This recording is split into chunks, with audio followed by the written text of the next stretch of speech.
niche gamer, taking a look at the Anbernic 351MP handheld retro game device. It's a pretty cool little emulation station you can throw in your pocket. Take a look at the front here. So you can see it's got the switch analog sticks. Pretty decent button layout. And you got your, let me get rid of that thing for a second.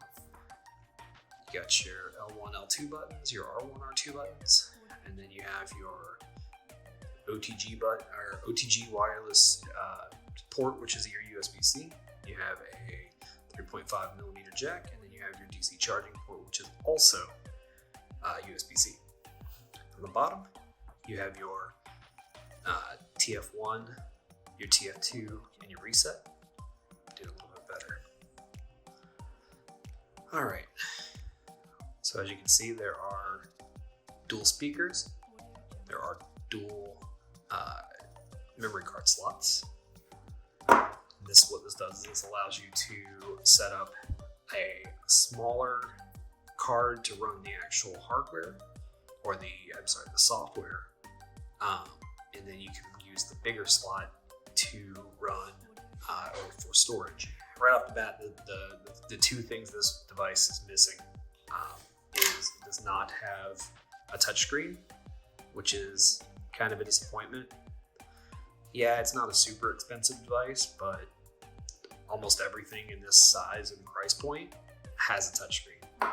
So that's a little disappointing. It does not have embedded Wi-Fi, so it comes with an adapter that makes this dongle work with USB-C. So that can be a little bit obnoxious too, because you're playing and if you have Wi-Fi on, you got this giant adapter sticking out of the top.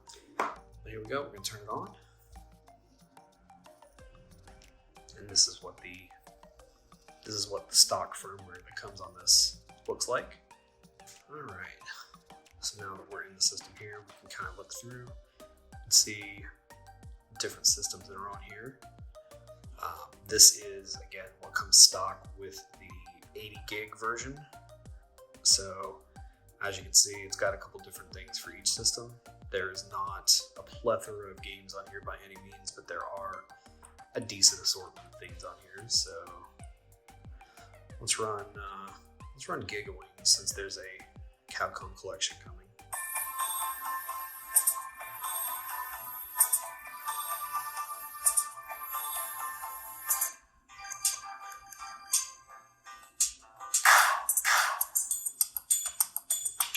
So as you can see, Giggling looks pretty good.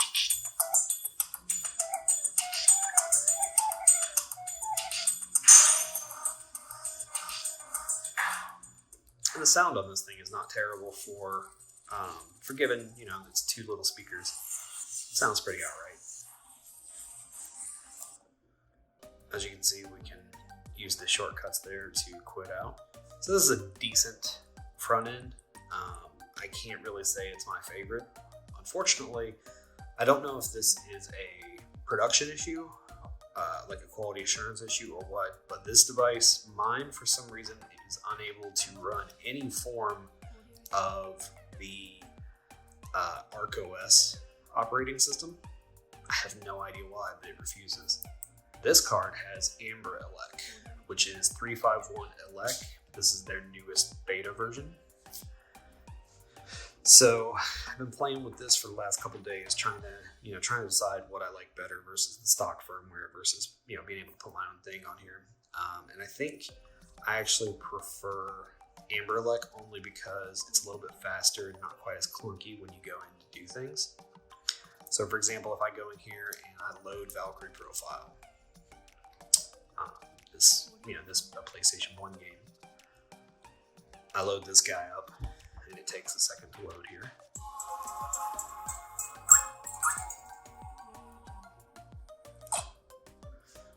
And that puts us into Valkyrie Profile.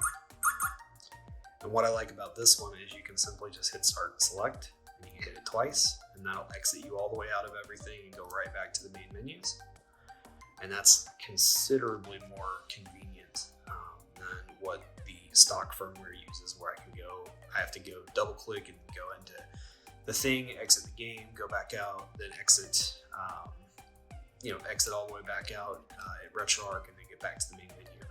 As opposed to in this, where I can just go in, I can dump it all out, and I can get right back in.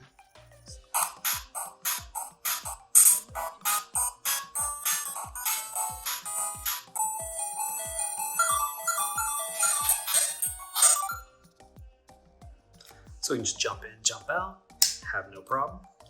And I actually think I like this firmware a little bit better. As far as comparing this device, I think this device is really cool for people who don't have something else they can play games on.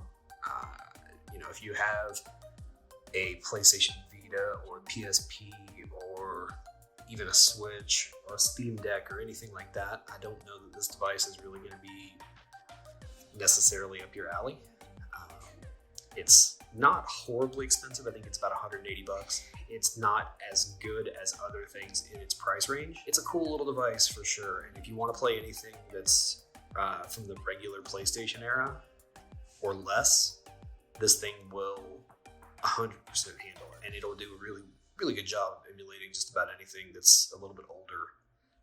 But when you come to, when it comes to things that are higher than, say, PSP, it'll do a couple of N64 games, it'll do a couple of Dreamcast games, it'll do a couple of PSP games, but it starts to struggle with anything past the PlayStation 1. So it's a decent little device for somebody who's looking for some older emulation on the go. You can rush through, have a good time, and take it with you. And it's very sturdy. It's made of metal, and it's got little grips on the back. It's a cool little device, especially for somebody who's starting out into kind of learning this market. This is the Anbernic RG351MP, and hopefully we'll have some more Anbernic stuff coming later on to Niche Gamer, and we'll do some more reviews of some of the handheld stuff, some of this retro stuff. But that's pretty much it.